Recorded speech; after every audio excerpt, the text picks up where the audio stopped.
DNS, el Domain Name Server. Los sistemas que conectan con DNS y los servidores DNS se comunican a través del protocolo de capa 4 UDP.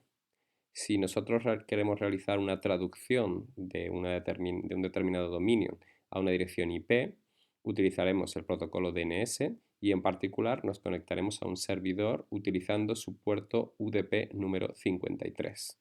Así que las conexiones son conexiones al cliente servidor mediante el protocolo siempre UDP. Dentro de los nombres de dominio definidos en los DNS existe una sintaxis de nombre. Esa sintaxis de nombre nos dice que la parte final del nombre es la del dominio más elevado. Entonces, si por ejemplo pensamos en uv.es, el dominio más elevado en este caso sería .es, y se corresponde a una división geográfica, puesto que existen dos tipos de divisiones en los nombres de dominio, las geográficas y las genéricas. Las geográficas se utilizan cuando utilizamos dominios .es, .it, fr, us y asocian un dominio a una localización, por ejemplo España, Italia, Francia. Sin embargo, existen otros genéricos que no atienden a la localización, sino al tipo de trabajo o al tipo de organización que se realiza dentro de la empresa. Podría ser una .com, que tiene fines comerciales, podría ser .edu, asociada por ejemplo a universidades o a instituciones académicas, y aunque en España por lo general, como sucede con la Universidad de Valencia, tenemos un dominio .uv.es, en otros lugares del mundo, por ejemplo en Estados Unidos, se utiliza la extensión .edu para universidades y por ejemplo la Universidad Yale en Estados Unidos tendría el dominio yale.edu.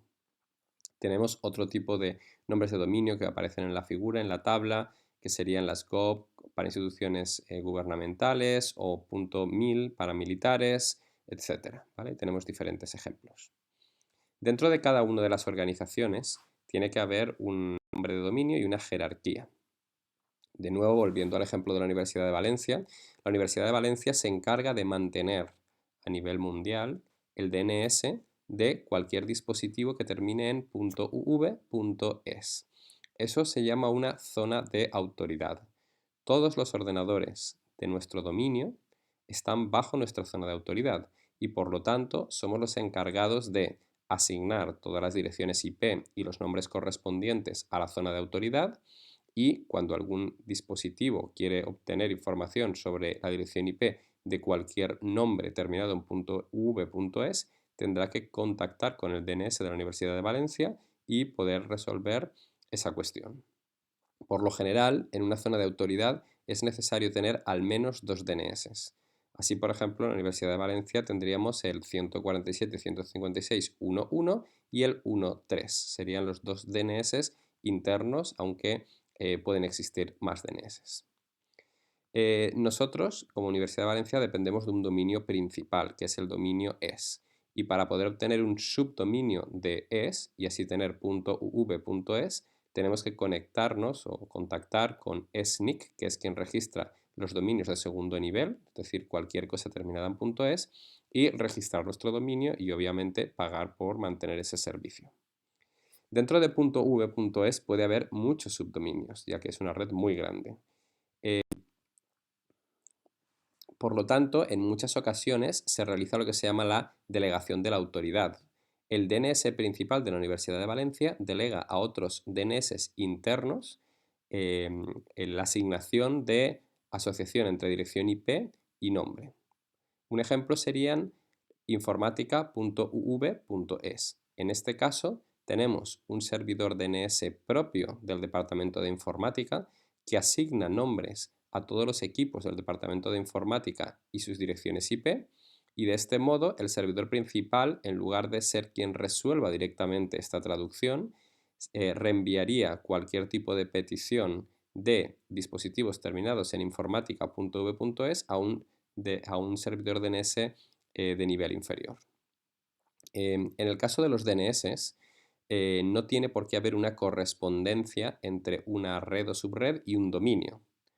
Por ejemplo, en el caso de la Universidad de Valencia sí que existe una correspondencia, ya que .uv.es siempre va asociado a la subred 147.156.0.0. pero podría existir una red muy grande, una red internacional en la cual tuviéramos, por ejemplo, la empresa distribuida en 3 países. En cada uno de estos países probablemente tendría un direccionamiento IP diferente a la empresa, pero tendríamos un único dominio para todos los equipos independientemente del país en el que se encontraran. Así que no existe una correspondencia geográfica entre los nombres de dominio y las direcciones IP de estos dominios. Asimismo, un host podría tener diferentes dominios. Un ejemplo, que es el que aparece en la parte inferior de la figura, son los dominios robotica.es y cdlibre.org. Ambos dominios corresponden exactamente con la misma dirección IP, porque se encuentran dentro del mismo servidor web. Y si lo pensáis bien, es bastante común, ya que los fabricantes y las operadoras que nos dan acceso a portales web en muchas ocasiones almacenan dentro de un mismo servidor que tiene una IP concreta muchos dominios de diferentes empresas, y de este modo pueden maximizar el uso del hardware dando con un mismo equipo opción de tener muchos dominios contenidos dentro de ese servidor de páginas web. ¿Qué información se almacena dentro de un DNS? Básicamente tenemos un fichero de texto que tiene una información con el formato que aparece en rojo en la transparencia. Nombre de dominio, tiempo de vida de esa entrada, la clase de entrada que tenemos o de línea que vamos a configurar, tipo y después un dato. Es lo que se llama un registro de recursos. Cada uno de estos registros de recursos puede tener diferentes tipos, que es el campo que veis ahí. Vamos a ver algunos de los más habituales en la siguiente transparencia. Tenemos un tipo que se llama Start of Authority.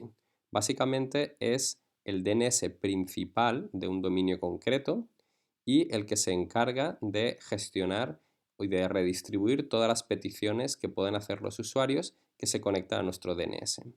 Después tenemos una serie de DNS secundarios que aparecen con el nombre NS, de Name Server. Podemos tener tanto el primario como todos los secundarios. Y después tenemos alguna serie de registros. Por ejemplo, el registro A de address nos convertiría o nos traduciría un dominio a una dirección IP. CNAME se utiliza como alias para poner información relacionada con un servidor o ayuda para el administrador de sistemas que nos pueda ser útil. MX es Mail Exchanger, es decir, nos dice quién es el intercambiador de correo electrónico o el servidor de correo electrónico de un dominio concreto, como podría ser el de la Universidad de Valencia. Y tenemos otros tipos de entrada como texto, punteros para hacer la traducción inversa o hinfo para poner información sobre el hardware del dispositivo. Vamos a ver ahora un ejemplo y yo creo que quedará un poco más claro. En esta figura tenéis un trozo de la información que hay en el DNS, el DNS principal de la Universidad de Valencia. Podéis ver que en la primera entrada tenemos, primero aparecería donde pone Answer Section, ¿vale? Más o menos en el centro. Tenemos una primera entrada de texto que simplemente es información genérica. A continuación tenemos el MX, que sería el Mail Exchanger, quien es el intercambiador de correo electrónico de la Universidad de Valencia, que aparece como posting.uv.es.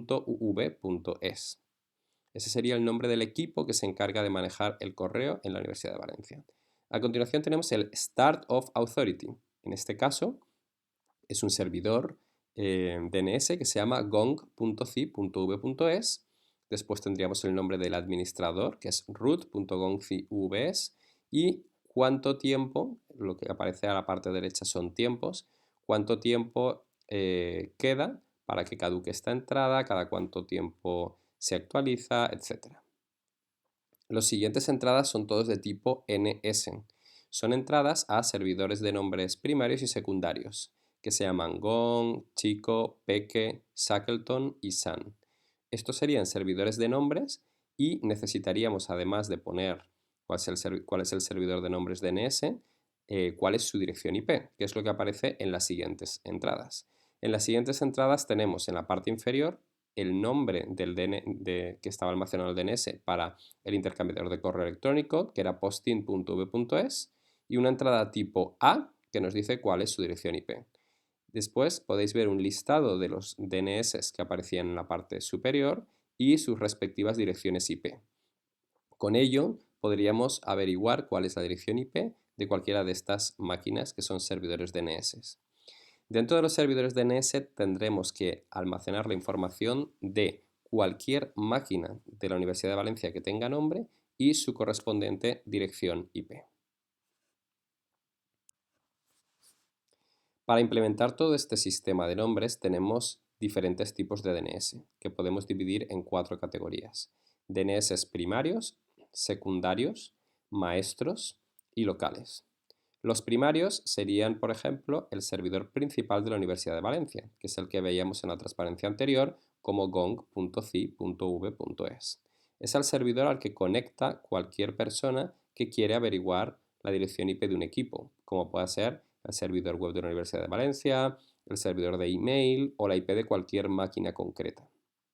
Los servidores secundarios dan apoyo al primario y se encargan de realizar también traducción de nombres en el caso de que tengamos muchas peticiones.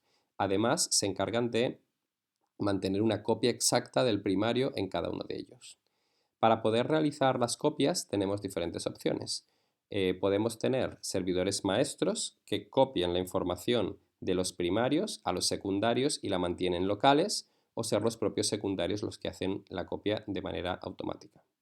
Y por último tenemos los servidores locales. Los servidores locales por lo general no tienen información propia, sino que se encargan de tener una memoria caché de todas las peticiones que el usuario ha ido realizando previamente. Si por ejemplo definiéramos en los routers que tenemos en nuestra casa de la operadora un DNS local, cosa que es posible en todos los equipos, cada vez que quisiéramos traducir una IP, se lo consultaríamos al router que tenemos en casa. Puesto que el router que tenemos en casa no se encarga de ninguna zona de dominio, este a su vez se lo va a consultar a routers de dominios superiores hasta conseguir averiguar el resultado de la consulta DNS. Para hacer esto vamos a ver cómo lo podríamos realizar paso a paso. Primero, los servidores locales tienen que conectarse con un servidor raíz, ¿vale? El servidor raíz es el servidor que está por encima de cualquier dominio y por eso se le llama servidor raíz punto. Estos servidores se encuentran distribuidos por todo el mundo y tienen IPs que son conocidas por todos los DNS. Eso es importante, ya que para poder configurar un DNS propio tenemos que al menos incorporarle la dirección de todos los servidores o al menos de un subconjunto de servidores raíz DNS de tipo punto. Puesto que de aquí, del servidor raíz punto, es de donde van a partir todas las consultas a DNS de dominios inferiores. Veamos qué sucedería si desde nuestro ordenador de casa quisiéramos consultar la página web www.uv.es y no perteneciéramos a ese dominio, ya que estamos en casa. Lo que haríamos sería consultar a nuestro DNS propio, que sería el DNS de nuestra operadora ISP, cuál es la dirección IP del servidor www.uv.es. Si esa información no está en su caché, tendría que averiguarla y para ello preguntaría inicialmente al servidor de dominio raíz, que sería el servidor punto. Este servidor no conoce la dirección IP del servidor web de la Universidad de Valencia y por lo tanto nos diría que le preguntáramos al servidor que está por encima, que es el .es, y nos daría la dirección IP del servidor DNS.es. Así que con esa IP nos conectamos al servidor .es y le preguntamos por www.uv.es. El servidor es tampoco lo conoce, pero sí sabe la dirección IP del servidor DNS de la Universidad de Valencia. Así que con esa IP nos conectamos al servidor de la Universidad de Valencia y puesto que sí es un servidor propio, nos contestaría con la IP, que en este caso sería la .1.4. Y a su vez, nuestro DNS nos contestaría la .1.4. De este modo, ha conseguido averiguar nuestro DNS del ISP, de nuestra operadora, cuál es la dirección IP de la web de la Universidad de Valencia y ya podríamos visualizarla en nuestro navegador. Fijaros que en todo este proceso no hay ningún tipo de medida de seguridad. Se trata de mensajes DNS intercambiados entre los diferentes servidores. Si algún atacante se introdujese dentro de estas comunicaciones, por ejemplo utilizando un ataque de man in the middle, de hombre en el medio, podría devolvernos una dirección DNS incorrecta y por lo tanto podríamos conectarnos a un servidor web que no fuera realmente el que habíamos solicitado. Para evitar eso existe la opción de utilizar DNSSEC, que utiliza algunas técnicas como por ejemplo firmar digitalmente algunas de las peticiones o encriptar algunas comunicaciones de manera que no sea fácil o que sea imposible poder utilizar ataques como el que hemos comentado en la transparencia.